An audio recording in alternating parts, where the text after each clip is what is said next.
Negeri ini memanggilmu kawan, belajar bergerak berbagi untuk negeri. Guru penggerak majukan pendidikan, guru penggerak menghamba para murid. Kreatif rancang pembelajaran, hargai potensi, tingkatkan prestasi, lahirkan profil pelajar Pancasila. Belajar bergerak berbagi untuk negeri, kita menjalin kolaborasi. Belajar bergerak berbagi untuk negeri, demi bakti pada Ibu Pertiwi.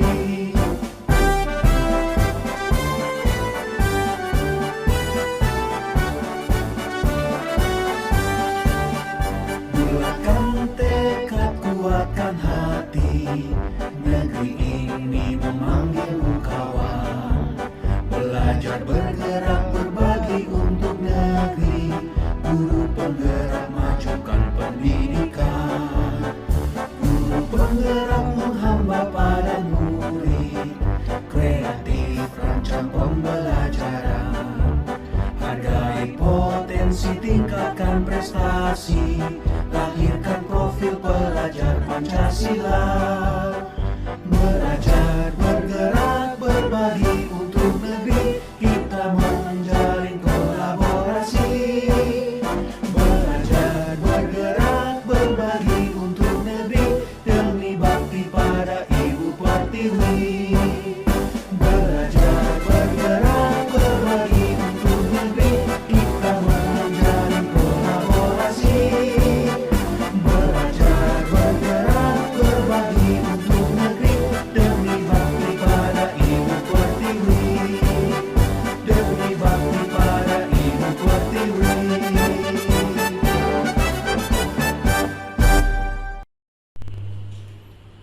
Selamat pagi Bapak Ibu Guru hebat SMK Negeri 2 Kuala Selatan. Terima kasih telah berhadir di tempat ini untuk mengadakan pengibasan dari aksi nyata saya. Kali ini saya bawakan tentang budaya positif.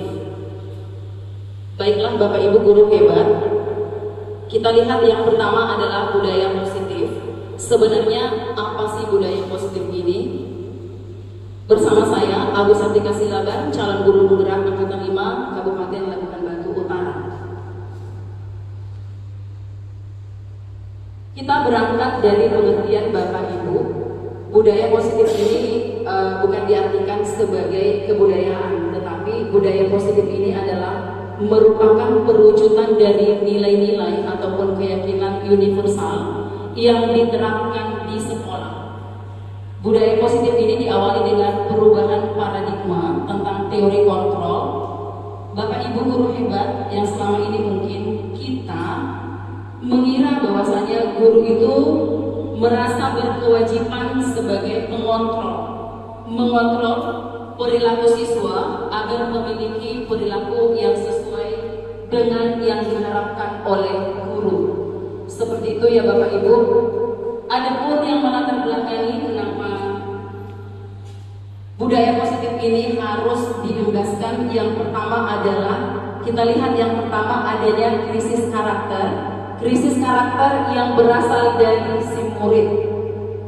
Yang kedua adalah peran penghukum yang diperankan oleh guru. Bapak Ibu guru hebat, saya mau bertanya dulu, apakah masih ada kita yang duduk di sini berperan sebagai guru penghukum? Oke, itu merupakan suatu pertanyaan yang harus kita keep. Nanti kita akan tuntas, kita kupas tuntas nanti sampai akhir dari pengibasan ini. Kemudian kita melihat tujuan pembelajaran. Apa sih tujuan pembelajaran dari budaya positif ini? Kita lihat yang pertama adalah Bapak Ibu, untuk membangun budaya positif di sekolah, yakni untuk menumbuhkan karakternya baik sebagai manusia maupun sebagai anggota masyarakat. seperti yang tercantum dalam tujuan pendidikan sesuai dengan pemikiran Ki Hajar Dewantara untuk mencapai keselamatan dan kebahagiaan yang setinggi-tingginya. Ini ya keywordsnya Bapak Ibu. Next, berikutnya ada pokok bahasan yang akan kita bahas dalam budaya positif ini adalah ada 5 yang akan kita bahas. Yang pertama adalah disiplin positif, yang kedua nilai-nilai kebajikan keyakinan kelas, yang ketiga adalah kebutuhan dasar manusia, yang keempat adalah posisi kontrol, yang terakhir adalah restitusi ataupun segitiga restitusi. Bapak Ibu guru hebat, kedua belah pihak harus sepakat, ini yang harus kita kerjakan, ini yang harus kita laksanakan. Jadi tujuannya apa? Agar anak itu merasa terlibat. Imbasnya anak itu merasa harus bertanggung jawab dalam menjalankan disiplin tersebut.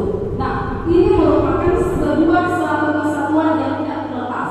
Seperti itu ya Bapak Ibu. Adanya menghindari ancaman hukuman, kemudian menimbulkan kesadaran anak, dan nantinya anak itu juga apa arti nilai kebajikan. Nilai kebajikan itu Bapak Ibu, nilai-nilai yang bersifat universal seperti adanya keadilan, tanggung jawab, kejujuran, bersyukur, lurus hati, berprinsip, integritas, kasih sayang, rajin, komitmen, percaya diri, sabar, dan lain sebagainya. Keyakinan kelas ini apa sih? Seperti itu ya Bapak Ibu. Keyakinan kelas ini berupa pernyataan universal yang dibuat dalam bentuk kalimat positif. Jadi dia adanya pernyataan, tetapi kalimatnya itu positif, tetapi dibuat dalam bentuk yang singkat saja sehingga mudah diingat dan dipahami semua warga kelas. Jadi kan yang dimaksud dalam budaya positif ini kita batasi atau kita lebih spesifikkan, paling tidak Bapak Ibu harus mengacu kepada nilai kebajikan profil pelajar Pancasila. Yang mana? Yang enam ini Bapak Ibu. Yang pertama, beriman dan bertakwa kepada Tuhan Yang Maha Esa dan berakhlak mulia. Yang kedua, mandiri. Yang ketiga, bernalar dan terima kesenangan. Contoh kecilnya Bapak Ibu, ketika anak kita mencuri-curi perhatian dalam kelas, ibaratnya itu kita ambil istilah capek, cari perhatian, ya kan? Itu sebenarnya adanya mereka ingin mendapatkan kasih sayang dan rasa diterima. Tetapi dalam hal ini kita tidak boleh menyalahkan. Kalau selama ini Bapak Ibu kita langsung menyalahkan, tidak boleh seperti itu, tidak boleh begini, itu tidak boleh sebenarnya. Kita kedua, membuat merasa bersalah. Yang ketiga adalah teman. Keempat adalah pemantau. Kelima adalah manajer. Jadi ilustrasinya seperti ini Bapak Ibu. Ketika murid kita melakukan sebuah kesalahan, kita berada di kontrol mana, di posisi mana, apa alasannya? Oke? Kita lihat dulu contohnya, nanti kita simpulkan dari contoh yang ada. Guru sebagai penghukum. Jadi Bapak Ibu ini contoh-contohnya. Patuhi aturan saya, awas. Jadi ketika kita mengutarakan kalimat ini, sebenarnya ini adalah bagian dari penghukum. Di situ kita sudah melakukan hukuman kepada anak. Kemudian kamu selalu saja salah. Jadi kita langsung menyalahkan, kita sudah menghukum. Kemudian kamu selalu yang paling akhir. Itu juga sudah bagian hukuman sebenarnya. Kemudian kamu tidak pernah benar melakukannya. Jadi Bapak Ibu guru hebat. Ini adalah contoh-contoh daripada kalimat yang sering digunakan oleh sebagai guru yang berperan sebagai penghukum. Nah sekarang kita kembali merefleksi diri, introspeksi diri. Kita ada di level mana dari posisi ini nantinya. Next, kemudian guru sebagai pembuat merasa bersalah. Kita lihat contohnya Bapak Ibu yang pertama. Bapak sangat kecewa sekali dengan kamu. Jadi ketika kita mengutarakan itu, sebenarnya merasa bersalah. Ya, kemudian kita lihat yang kedua, bagaimana coba kalau orang tahu Bapak Ibu guru hebat, apakah Bapak Ibu pernah berada di posisi ini? Kita lihat contohnya, peraturannya apa? Kemudian apa yang telah kamu lakukan?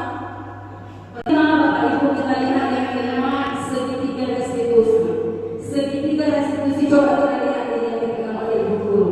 Ini adalah segitiga, tapi segitiga yang dimaksud adalah segitiga restitusi. Apa sih segitiga restitusi itu? Kita lihat. Jadi sah-sah aja kamu melakukan itu, nah. Tapi boleh tidak, nah. Ceritakan sama bapak, ceritakan sama ibu. Bagaimana tadi kejadiannya, nah? Jadi Bapak Ibu di situ kita sudah menstabilkan, kita tenangkan dulu dia. Kita stabilkan, kita jangan langsung menyalahkan. Walaupun selama ini di lapangan kita langsung menyalahkan ya. Kenapa pula kamu melakukan itu? Ya udah pula kamu. Itu tidak boleh. Jadi memang sifatnya itu Bapak Ibu kita harus stabilkan dulu identitasnya. Kita tenangkan dulu objeknya. Pakai. Kemudian masuk ke level kedua yang melawan. Karena tadi di awal sudah kita tenangkan dulu dia. Artinya kita berada di pihak dia seperti itu. Kemudian dia akan menjawab. Contoh, iya Bu, saya akan minta maaf kepada dia dan saya tidak akan mengulangi lagi. Kita buat kesepakatan. Itulah yang dikatakan dengan keyakinan keras. Kita kembali. Kira-kira kesepakatan kelas mana yang boleh kamu lakukan? Kesepakatan sekolah mana? Ini adalah bagian dari segitiga restitusi yang tadi yang telah kita ilustrasikan dalam sebuah cerita. Ini adalah contoh kalimat yang bisa kita gunakan untuk menstabilkan identitas. Nah, ketika anak kita berbuat sebuah kesalahan, kita bisa tenangkan, stabilkan dengan begini. Tidak ada manusia yang sempurna. Ibu juga pernah berbuat salah. Kita pasti bisa menyelesaikan permasalahan ini. Ibu tidak tertarik mencari siapa yang salah, namun tertarik mencari solusi permasalahan ini. Oke, terima kasih untuk Ibu Sarah. Pertanyaan saya, bagaimana cara Anda sendiri sebagai pendidik untuk menerapkan budaya positif di sekolah yang Anda tempati atau yang tempat Anda bekerja? Terima kasih. Baik, terima kasih Ibu Nova Ilang Siregar tentang pertanyaannya. Bagaimana cara saya menerapkan budaya positif di sekolah saya seperti itu ya Ibu. Yang pertama sekali yang harus saya lakukan adalah menjadikan diri sebagai teladan. Jadi saya harus menunjukkan dulu kepada lingkungan sekolah tempat saya bekerja bahwa saya itu bisa merupakan suatu karakter yang bisa ditiru, diteladani seperti itu Ibu. Kemudian saya melibatkan orang-orang yang terlibat di lingkungan saya pengaruhi untuk mengambil tindakan, melaksanakan pembiasaan. Saya ambil contohnya Bu seperti ini, sampah. Jadi ada istilah lihat sampah ambil seperti itu. Tapi dimulai dari kita sendiri seperti itu. Jadi adanya pembiasaan melakukan sesuatu sehingga hal itu menjadi suatu kebiasaan dan menjadi suatu hal yang sifatnya membudaya di dalam lingkungan sekolah. Yang selanjutnya saya ambil juga contohnya adalah disiplin untuk datang tepat waktu. Nah, yang kami lakukan itu adalah yang saya lakukan adalah tepat di 7.15 kita sudah harus baris di lapangan untuk melaksanakan apel pagi.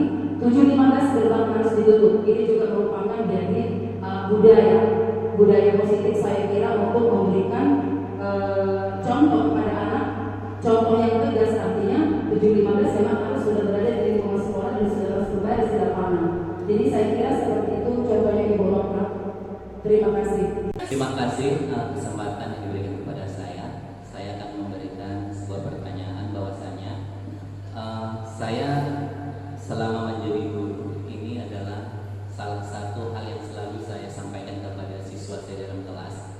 Baik itu saya sebagai wali kelas, selalu saya sampaikan, awas kalau tidak ikuti aturan di kelas ini, saya akan beri sanksi seperti ini. Ternyata banyak siswa itu selalu melanggar peraturan, baik terlambat, belajar yang tidak baik dalam kelas, sehingga saya sebagai guru selalu memberikan hukuman. Sementara di sini guru sebagai penghukum itu tidak diperbolehkan. Tapi banyak sekali siswa itu apabila tidak dilakukan hukuman atau misalnya hal yang diberikan sanksi, misalnya kita berikan hukuman push up misalnya, sementara guru sebagai penghukum ini tidak diperbolehkan. Jadi bagaimana supaya anak itu tetap menjalankan aturan di dalam kelas atau belajarnya yang dengan baik tanpa harus ada hukuman yang diberikan oleh guru yang bersangkutan. Terima kasih. Terima kasih buat pertanyaannya Bapak Suryadi SP. Pertanyaannya adalah dari 5 posisi kontrol Bapak Ibu, yang pertama guru sebagai penghukum, artinya kita memberi hukuman kepada murid itu tidak diperbolehkan. Yang menjadi dilema bagi kita, jika tidak dihukum anak itu tidak mengerti dan tidak patuh seperti itu ya. Namun perlu kita ingat, di awal tadi sudah dipaparkan kita harus membuat sebuah kesepakatan. Jadi Bapak Ibu, kita libatkan anak itu membuat sebuah kesepakatan bersama. Jadi ada seperti kontrak kerja seperti itu ya. Dia pun terlibat di dalam, kita pun terlibat di dalam. Jadi kedua belah pihak ini memiliki kesepakatan. Artinya dia terlibat dan dia juga dituntut untuk bertanggung jawab. Tujuannya di situ adalah menimbulkan kesadaran, apapun katanya, anak itu tidak akan pernah bisa berubah kalau tidak kesadaran itu muncul dari dalam diri sendiri. Jadi tujuan kita sebagai guru, bagaimana caranya supaya anak itu benar-benar sadar dari dalam sendiri. Bapak Ibu guru hebat yang mau saya paparkan tentang hukuman seperti ini. Ketika kita memberikan kenapa hukuman itu tidak boleh? Karena ketaatan dan kepatuhannya itu bersifat sementara. Ketika diberikan hukuman, anak takut. Jadi sifatnya menurut, hanya menuruti dalam jangka waktu yang pendek saat itu. Kenapa? Karena ada penekanan dari hukuman. Artinya itu dilaksanakan bukan karena kesadaran. Jadi tujuan kita harus menimbulkan kesadaran. Kalau kesadaran anak sudah muncul dari dalam diri, tentu anak itu akan melakukan sesuatu dengan penuh kesadaran dalam diri, sehingga efeknya itu jangka panjang atau selamanya. Jadi itu sebenarnya menjadi alasan bagi guru tidak boleh memberikan hukuman karena sifatnya sementara dan bisa berakibat fatal Bapak Ibu, menimbulkan kebebanan buat si anak. Anak itu bukan menurut, tapi kita tempa anak itu untuk menjadi beban seperti itu. Sartika Selawan selaku CGP Angkatan ke-5 Kabupaten Labuhan Batu Utara. Di sini tadi kita sudah mulai makin memanas, makin asik ini cerita pembahasannya. Tadi ada pembahasan Ibu mengenai adanya kontrak kerja gitu kira-kira atau kesepakatan antara kita guru dengan siswa. Yang menjadi pertanyaan saya, apa saja contoh-contoh kesepakatan yang bisa kita lakukan kepada siswa kita? Yang kedua, lanjut nanti. Yang kedua, bagaimana jika siswa itu tidak melaksanakan atau tidak mengerjakan kesepakatan itu? Apa tindakan yang kita lakukan? Sekian, terima kasih. Ibu Irma Perawati Harlina SPD. Bentuk kesepakatan kelas yang bisa kita bentuk atau yang bisa disepakati antara guru dan siswa tentunya harus singkat, padat dan jelas, mudah diingat dan mudah dilaksanakan seperti itu. Saya memberikan contohnya Bu, seperti ini Bu, bisa lihat di slide. Contohnya disiplin waktu, berdoa sebelum memulai pelajaran, saling menghargai, tepat waktu mengumpulkan tugas sampai ke bawah. Jadi Bapak Ibu, ini merupakan contoh dari kesepakatan kelas. Nanti akan saya share kepada Bapak Ibu sekalian. Untuk jawaban pertanyaan yang kedua, bagaimana jika kesepakatan kelas itu dilanggar? Apa solusinya? Seperti itu ya. Bapak Ibu guru hebat, jika kesepakatan kelas di awal yang sudah disepakati dilanggar oleh murid di kemudian hari, kita bisa kembalikan kepada segitiga restitusi. Jadi kita balik lagi melakukan ketiga hal tersebut, menstabilkan identitas, kemudian validasi tindakan salah, masuk lagi keyakinan kelas. Jadi kita pertegas lagi keyakinan kelas mana yang sudah dilanggar, dan ada tidak niat untuk memperbaiki diri, dan kira-kira apa yang harus dilaksanakan untuk memperbaikinya ke depan. Kira-kira seperti itu Ibu. Oke? Oke. Ya, terima kasih atas perhatiannya. Semoga kita menjadi guru yang hebat, guru yang profesional dalam menjalankan tugas kita masing-masing. Terima kasih. Saya akhiri dengan selamat siang bagi kita semua. Terima kasih.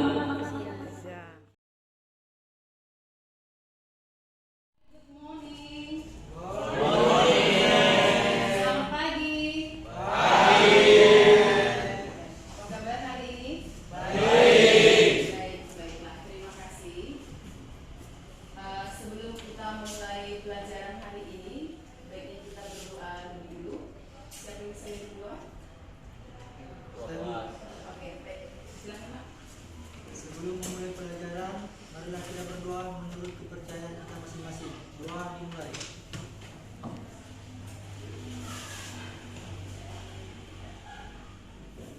Doa selesai. Terima kasih. Sehat hari ini?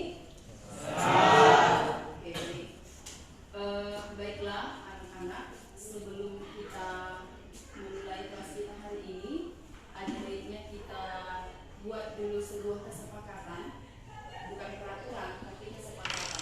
Apa bedanya? Kalau peraturan itu adalah dibuat secara sepihak dan sifatnya memaksa, tapi kali ini kita buat kesepakatan bersama. Artinya guru terlibat dan juga Anda terlibat, sehingga kita semua bertanggung jawab di dalamnya untuk melakukan kesepakatan tersebut. Dan kita yakini bahwa kesepakatan itu adalah merupakan suatu keyakinan kelas. Bisa ya? Bisa. Oke. Contohnya seperti ini. Kalau peraturan itu seperti ini, tidak boleh datang terlambat. Jadi kita ganti kata tidak itu, sehingga kita tidak menggunakan kata tidak di sini, tapi kita ganti menjadi disiplin waktu. Oke, bagus, seperti itu. Boleh ya? Oke. Jadi anak-anak saya kali ini mari kita tuangkan kira-kira kesepakatan apa yang harus kita sepakati. Boleh ya? Sudah dapat kira-kira idenya apa yang harus kamu tuangkan? Oke, baik. Saya bagikan sticky note-nya, kamu tulis di sini apa yang harus menjadi kesepakatan kita untuk kita lakukan bersama. Boleh ya? Boleh.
Ganti aja sayang, ganti.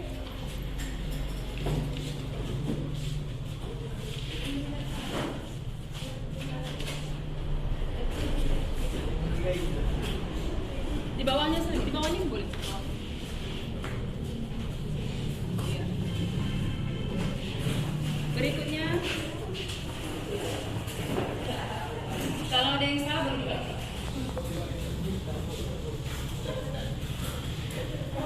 Oke.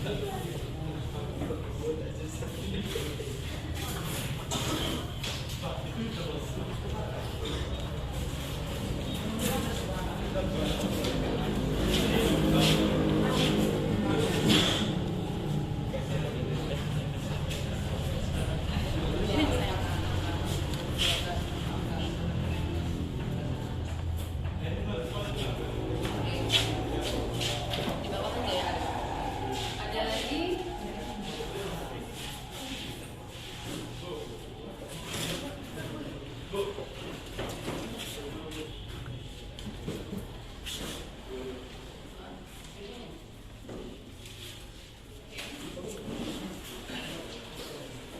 Baiklah, ada lagi.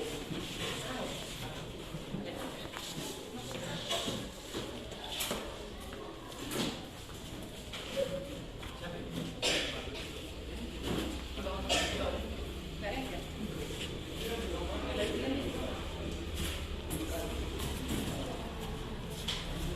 Di bawah, di bawah. Oke.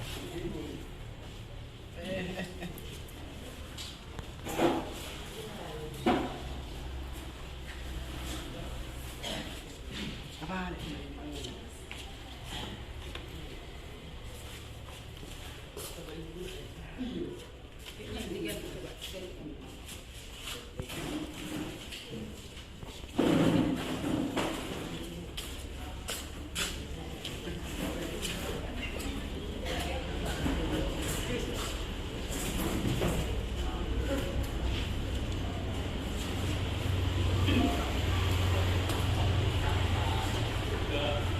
Udah.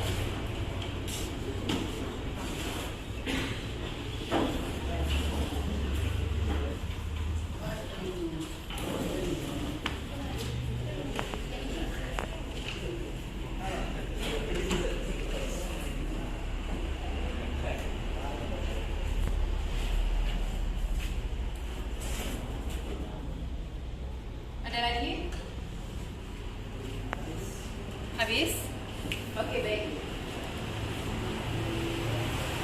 Ada 2, 4, 6, 8, 10. Oke, ada sekian ya, ada sekian pendapat dari kita. Kita akan sepakati kira-kira mana yang harus kita prioritaskan untuk menjadi sebuah kesepakatan kelas dalam kelas kita ini. Oke, baiklah. Coba baca saya. Kamu coba dulu bacakan. Bacakan dulu dari sini sampai ke sana. Kuat. Yang pertama, saling membantu, jujur dan dapat dipercaya, tepat waktu dan aktif dalam kelas, sopan dan santun, jaga iman dan agar aman, saling menyayangi, bekerja sama menjaga kebersihan kelas, saling peduli, menghargai dan membantu satu sama lain.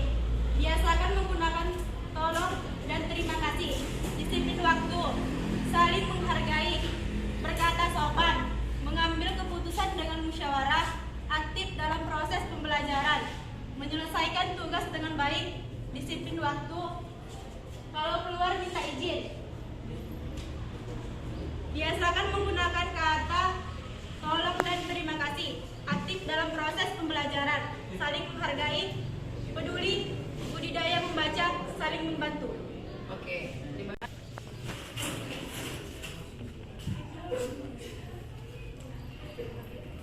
Oke, baiklah. Ini adalah merupakan kesepakatan kelas yang harus kita laksanakan dalam kelas ini dan harus dituangkan dalam bentuk seperti ini. Oke.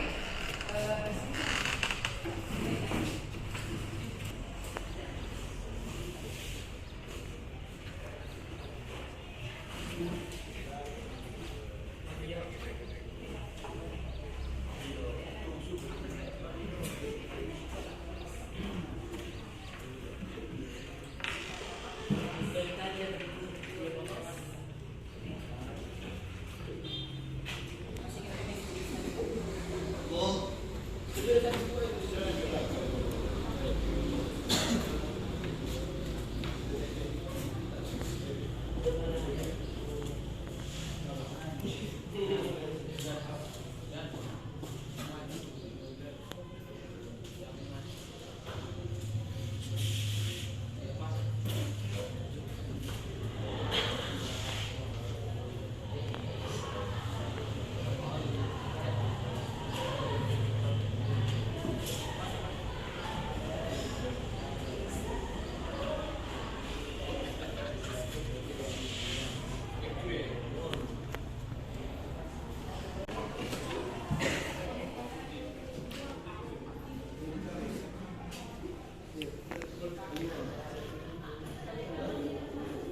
dari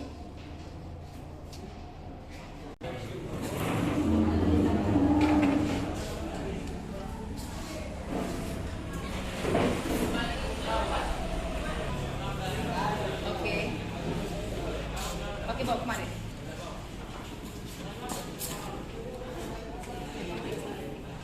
Baiklah, kita dapat ini yang menjadi kesepakatan kelas yang harus kita lakukan ya. Jadi kita lakukan bersama. Kita bertanggung jawab melakukan ini bersama karena ini adalah kesepakatan antara saya dan juga kalian. Boleh ya? Oke. Nah, tempelkan. Sini saya.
Ini kesepakatan kelas 12.2 ATP ini harus kita lakukan. Yang pertama, berdoa sebelum memulai pelajaran. Yang kedua, disiplin waktu. Yang ketiga, saling menghargai. Yang keempat, berkata sopan. Yang kelima, memakai seragam sesuai peraturan di sekolah. Yang keenam, aktif dalam proses pembelajaran. Yang ketujuh, jujur dan dapat dipercaya. Yang kedelapan, saling peduli, menghargai dan membantu satu sama lain. Yang kesembilan, bekerja sama menjaga kebersihan kelas. Yang 10, saling berkolaborasi. Oke. Baiklah, sepakat ya? Oke.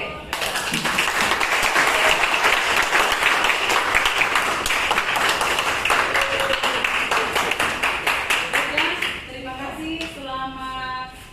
Selamat siang.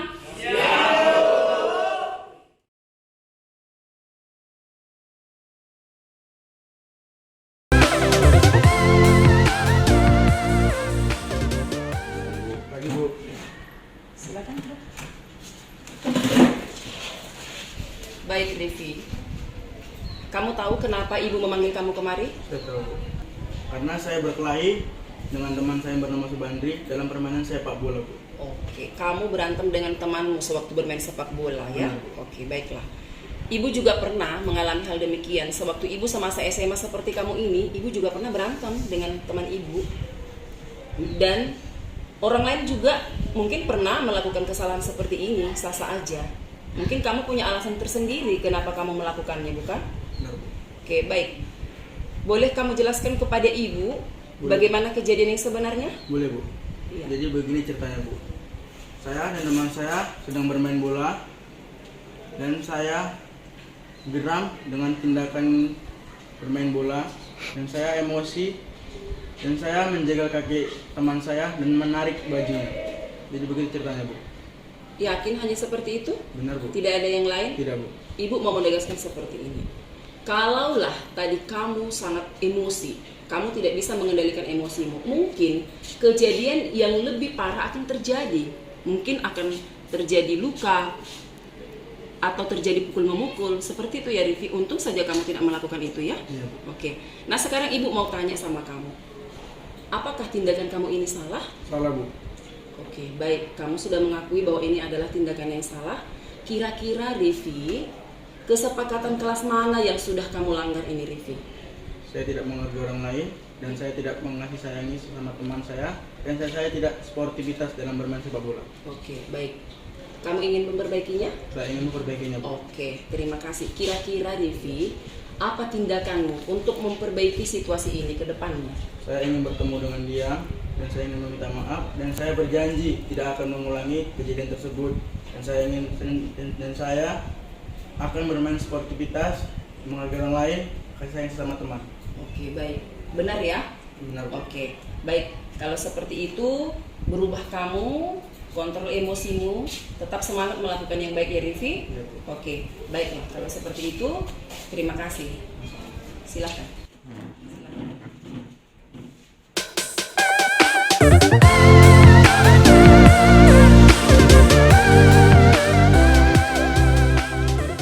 Oke, ya. Selamat pagi, Bu. Iya, selamat pagi. Ya, silakan duduk nanti.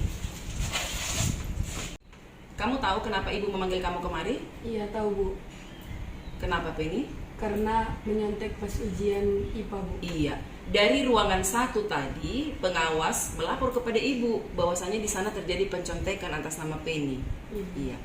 Ibu juga pernah melakukan seperti itu, Penny. Semasa ibu SMA dulu, ibu juga pernah mencontek. Waktu itu ibu mencontek mata pelajaran IPS. Tentu juga saya kira kamu melakukan itu punya alasan tersendiri, bukan? Iya.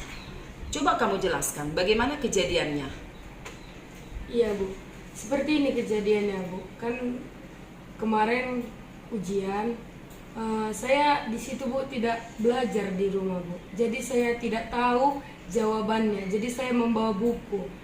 Ketika ujian, saya buka bukunya, Bu. Lalu ketahuan sama guru, Bu. Oh, kejadiannya seperti itu. Iya, Bu. Nah, ibu mau tanya sama kamu, apakah tindakan kamu ini salah atau benar? Salah, Bu. Salah, ya. Baiklah, kalau seperti itu, kira-kira Penny, kesepakatan kelas mana ini yang sudah kamu langgar? Tidak jujur, Bu. Tidak mandiri dan tidak percaya diri, Bu. Iya. Ibu mau tanya juga, apakah kamu ingin memperbaiki situasi ini ke depannya atau kamu akan mengulangi lagi? Ingin memperbaikinya, Bu. Oke, kira-kira apa tindakanmu untuk memperbaiki ini? Saya akan lebih jujur, percaya diri, dan terus belajar, Bu, di rumah. Oke, seperti itu ya. Baiklah, ibu juga berharap kamu ke depannya bisa melakukan sesuai dengan janjimu kepada ibu ya. Oke, baiklah. Terima kasih ya Penny, jangan mengulangi hal yang sama ya. Iya, Bu. Oke, semangat dalam berubah ya. Iya, Bu. Iya. Terima kasih Penny. Iya, Oke, silakan.